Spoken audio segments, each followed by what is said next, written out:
Now, Arkansas's most watched sports show, Hooten's Arkansas Football. The regular season's over, playoffs start next week. Hello and welcome to Hooten's Arkansas Football from the Marketplace Grill. It's an exciting time of the year if you're a high school football fan. We've got highlights coming up in the next 30 minutes of some of the biggest games from around the state, and we'll show you some great food from the Marketplace Grill here. They've got some excellent items as we head into the holiday season for you to consider, and we're going to tease your taste buds a little bit later from Marketplace Grill. First, though, we'll get started with highlights from the 7A and 6A schools, and they're brought to you by Twin City Bank.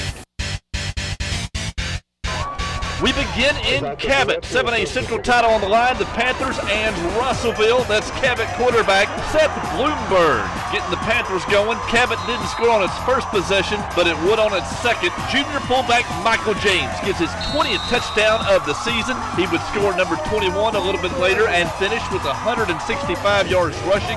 Russellville trying to get back in it. Barrett Hughes going deep, but Cabot's Justin Wortman picks him off. Cabot's defense held Russellville to 7 first downs. Final score, 7A Central champ Cabot 12, Russellville 7.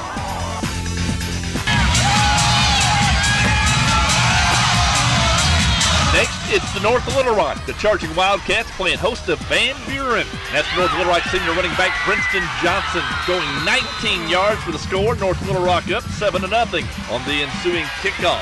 Van Buren fumbles. North Little Rock's Colt Schaller recovers it, and a few plays later, North Little Rock cashes in. Stout senior Marcus Fields romping in from 16 yards out. North Little Rock 14, Van Buren zip. And a little later, it's North Little Rock airing it out to Ryan Franklin, 41 yards for the touchdown. Both the Cats and the Dogs are headed to the playoffs, but neither are expected to win in the first round. Final score, North Little Rock 30, Van Buren 8. The Little Rock Central Tigers trying to avoid their first winless season since 1905, playing host to playoff-bound Bryant. That's Bryant's Asprin Trevino, 9-yard touchdown. Hornets up early, but Central comes back. Sherrard Grant goes around the end. This guy has been Central's only offense most of the year, 41 yards. It's tied at 7, but Bryant bullied Central, using up to 9 offensive linemen at a time and direct snaps to Chris Rycrawl. He's gone over 1,000 yards this season. This 40-yard run put the Hornets ahead for good. Final score, Bryant 23, winless Central 14.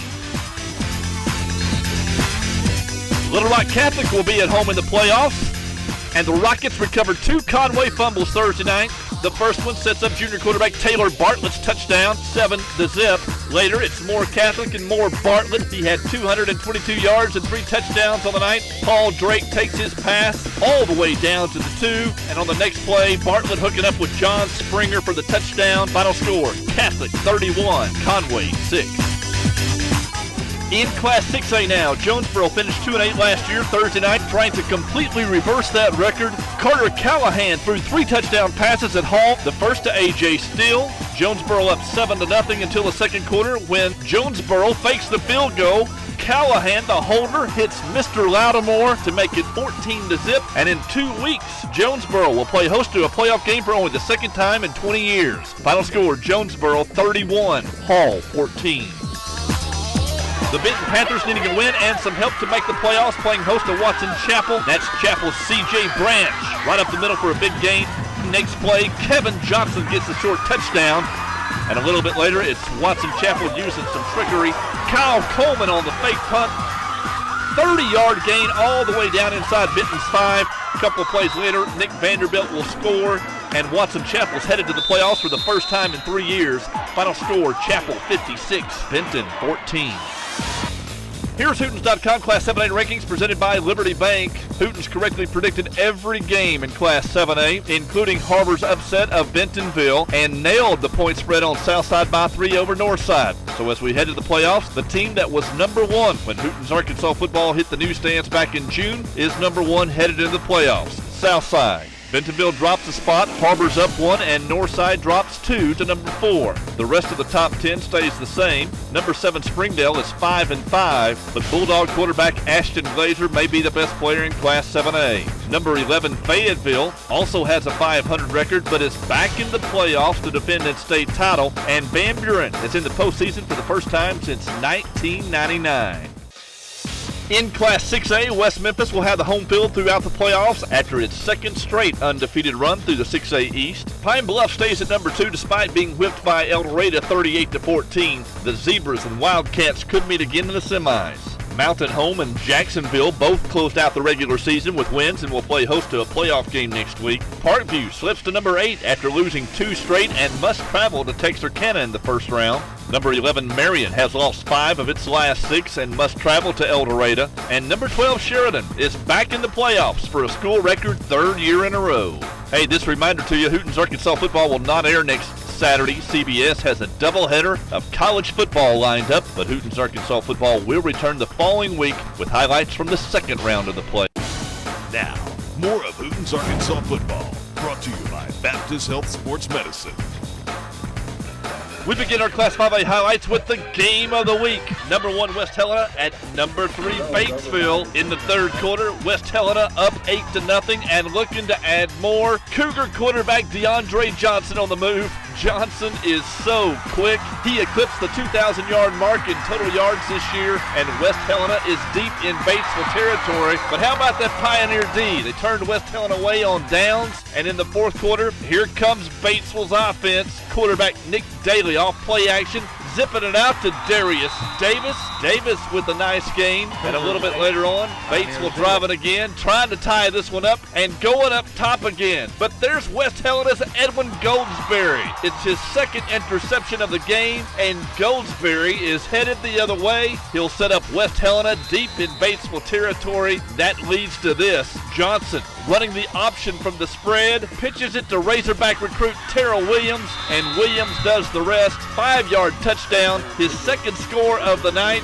and West Helena hands Batesville its first conference loss at home since 2002. Hello, West Helena. Your Cougars are conference champs for the first time since 1948. Final score, West Helena 14, Batesville 0. High School is back on the map. The key was to come out tonight and show everybody what kind of team that we really were. And so we is the number 1 team in the state, and we trying our best to show that not just 5A, but around the whole state. From Batesville to the capital city, number 2 Pulaski Academy playing host to Little Rock Christian. 5A Southwest title on the line. Pulaski Academy already up 8-3 when quarterback Spencer Keith throws his 40th touchdown pass of the year. This one to Caleb Jones. Bruins up 14-3 and PA threatening again. But Little Rock Christian's Aaron Rath ends the drive with a sack. The Warriors recover, and quarterback Griffin Kuhn, playing in just his second game of the season, makes PA pay, finding Dakota Mosley for the touchdown. That cuts it to 14-10. But on the next drive, Keith hooking up with DJ Daniels. Daniels had 240 yards of total offense on the night. You can tell why. This catch and run makes it PA 20, Christian 10, and just before halftime, Keith will hook up with Carson McKnight for another touchdown. Keith had 7 touchdown passes on the night. Final score, Pulaski Academy 52, Little Rock Christian 10. The Monticello Billies in the blue at North Pulaski looking to finish conference play undefeated. Joe Carmichael, 21-yard touchdown pass to Ty Farrell, who does it all for the Billies. Farrell playing quarterback now and using his 4.5 speed to score again. Farrell also threw a touchdown pass for the Billies, who racked up 340 yards in the first half. Monticello's defense held North Pulaski to negative yardage in the first half. James Jones, who had that full-page color photo at Hooten's Arkansas football this summer, has a pick 6.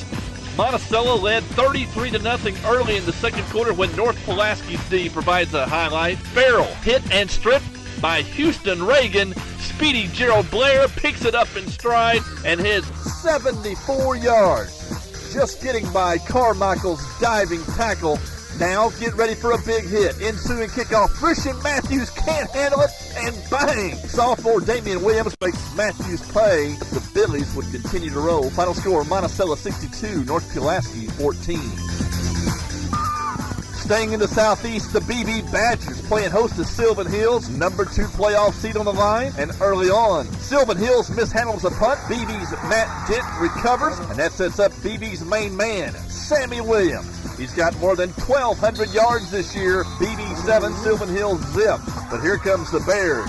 running the tip drill. Jordan Spears hits it in the air. Ahmad Scott pulls it down. That's Scott's second straight game with the touchdown, and it's tied at 7. But it was all BEEBE the rest of the way. Williams rushed for more than 100 yards, including 16 on this touchdown, and the Badgers will play host to Blytheville next week in the playoffs. Final score, BEEBE 35, Sylvan Hills 19. Whitehall at Mills. Winner goes to the playoffs. Loser stays home. Whitehall up 15-8 in the third quarter. And Brad Bethea picking up 12 yards and another Whitehall first down. But the drive would end when Whitehall missed a field goal. Mills trying to bounce back. Quarterback Ventrell Cobbs hits Patrick Johnny. Johnny drags dogs with him for a Mills first down.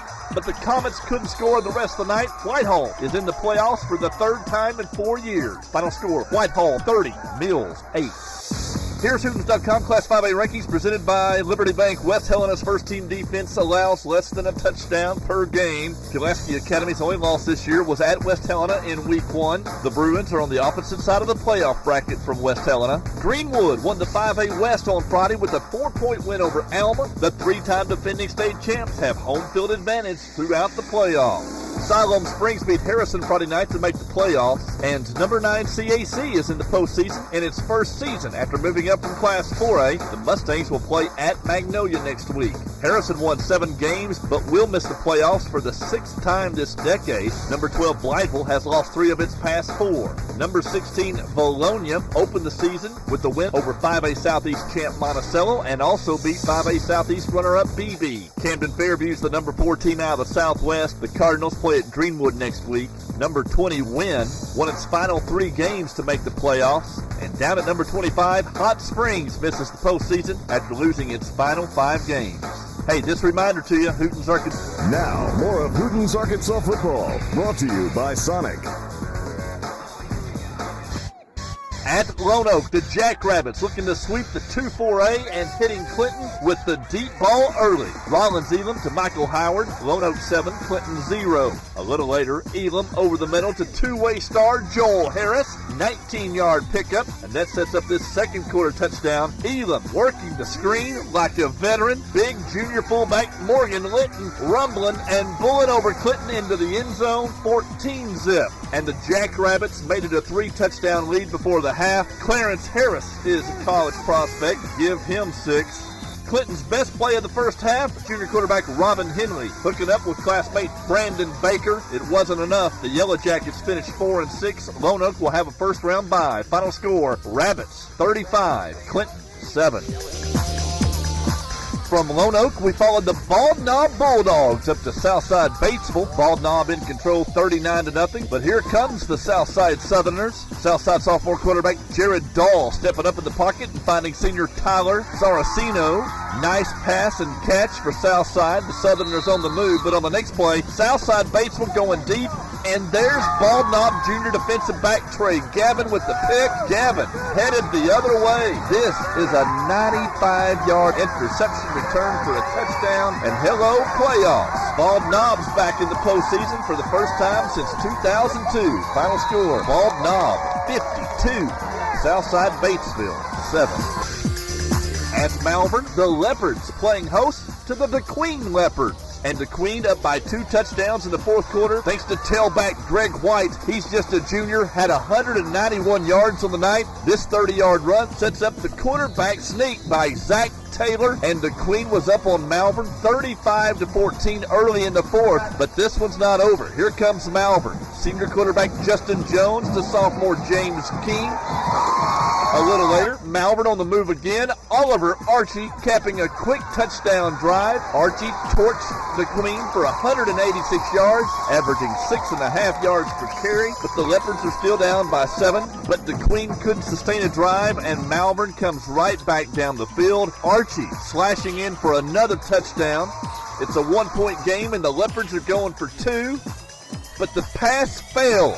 It's 35-34, just a minute left. Malvern with the onside kick, and they're going to get it. Dontel Henson jumps on it, giving Malvern one last shot at the end zone.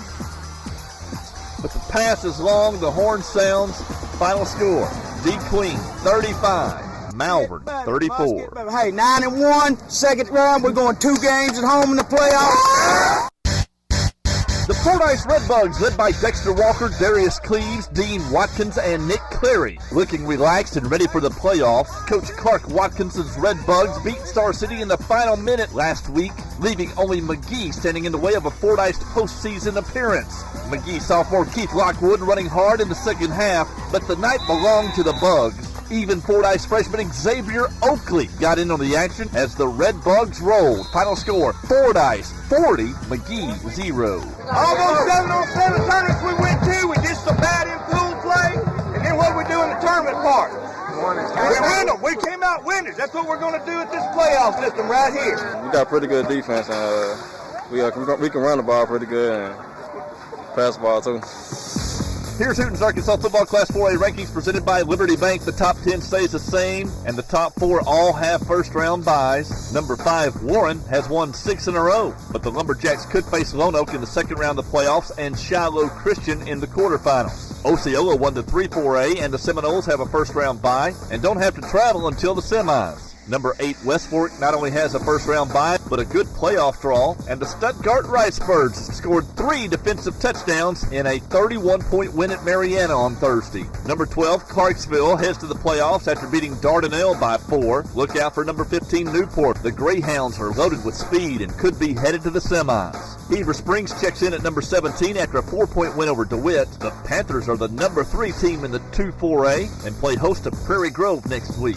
And down at number 24, as predicted right here in Week 1, Bald Knob is in the playoffs for the first time. Now, more of Hooten's Arkansas football, brought to you by Big Red Stores. With the Coach's vote. Who's number 1? Preston. Okay.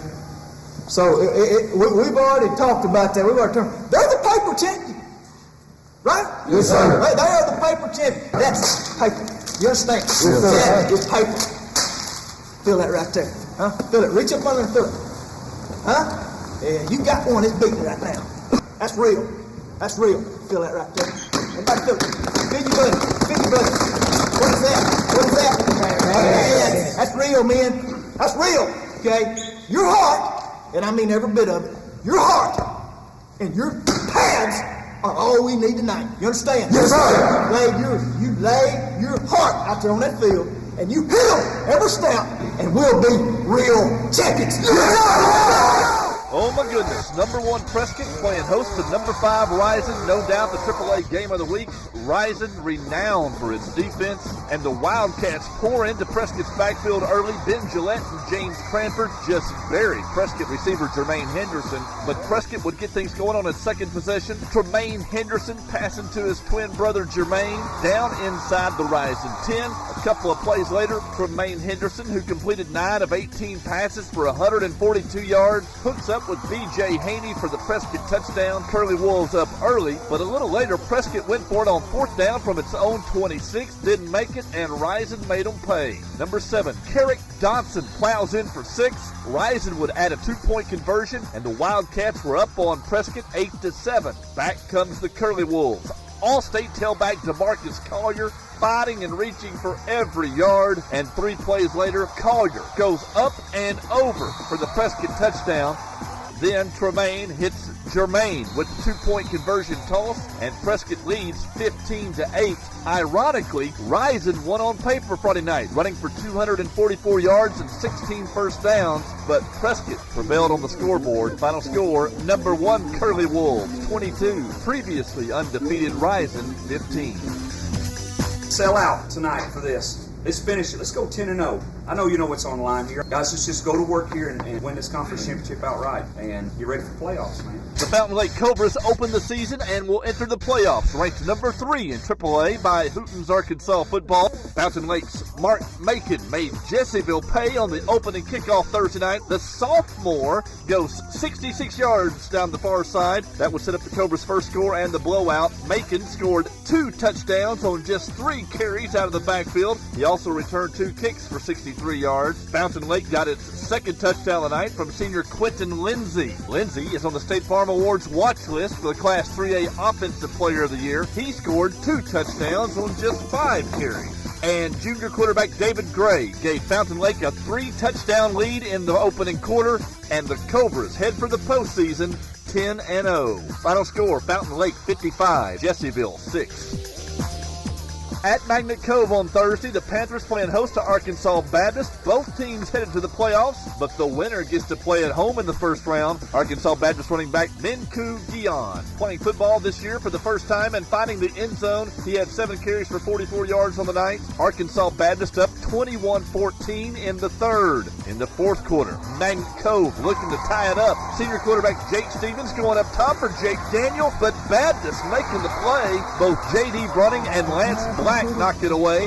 Baptist holds on to its lead, but Magnet Cove would come back again. Stevens slinging it out to Nathan Woodridge down the near sideline, 19 yards, and that would lead to this with less than a minute left. Magnet Cove's Trevor Stone into the end zone. It's a 1-point game with 55 seconds left. Magnet is going for 2 in the win, but Black and Garrison Holt are there for Baptist. Final score, Arkansas Baptist 21, Magnet Cove 20. Hey, listen. Hey, half the teams next week are going to come watch you play because you're playing next week. In Class 2A, Hampton coach Brian Sanders graduating 18 seniors looking for their 4th victory to end the season, but look who's in town. Top-ranked Junction City. The Dragons, already conference champs for the 8th time in 11 years, going to Grantel Kennedy for an early 7-0 lead at Hampton. But the Bulldogs try to bite back. Quarterback Denzel Moore, one of those seniors, scrambling, rolling, and throwing across his body to junior tight end Derek May. One of Hampton's bigger plays, but like all other Junction opponents, the Bulldogs wouldn't score. Junction has whipped its competition in the first half, 297-0 this year. Kennedy's got another touchdown, and that helps Junction improve its ridiculous conference record to 56-5 over the past decade. Final score, Junction City 66, Hampton 0.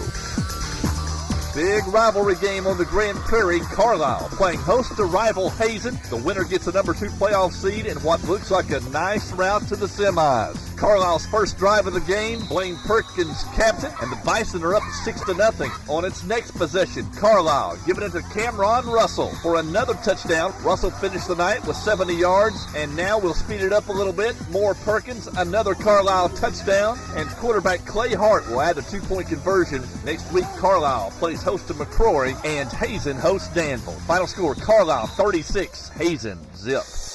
Here's Hootens.com Class 3A rankings presented by Liberty Bank. The Prescott Curly Wolves just got past Rising, but leave some doubt about their final destination this winter. Charleston left no doubt about who is king of the 1AAA by thumping Lavaca 34-7. Fountain Lake's coaches were at Prescott Friday night scouting the top-ranked Curly Wolves. Fountain Lake has a bye but will be challenged in the second round. A Prescott matchup wouldn't happen until the third round.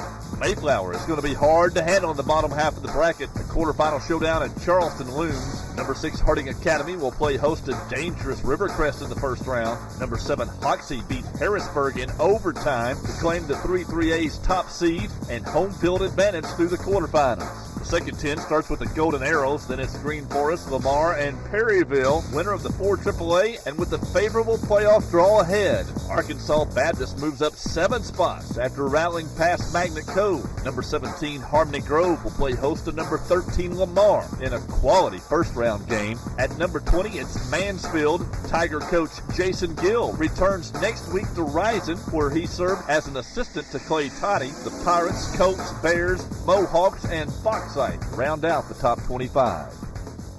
In Class 2A, it's the Dragons on top and Bearden at number 2. The Bears have a clear path to the state semis on the bottom half of the bracket. Number 3, Desark is looking for love at 10-0. The Eagles should not be challenged until the quarterfinals. Number 4, Carlisle has lost just once this year, a 16-12 heartbreaker to Desark a month ago. Defending state champ Mount Ida could face conference rival Mineral Springs in an interesting second-round matchup. Number 6, Derricks draws Conway Christian in the first round, heads for Junction City in the second round. Number 8 Woodlawn has a good draw as the 3rd seed from the 8AA. 5AA champion Bigelow probably runs into Woodlawn in the 2nd round. Strong starts the second 10 and could go a long way as the 5th seed from the 8AA. Cross County finished strong in the 3AA and plays host to Ola in the 1st round. Number 18 McCrory is headed to the playoffs for the first time since 1997. Northlet's number 21, followed by the Red Devils, Walnut Ridge, Westside, and Union.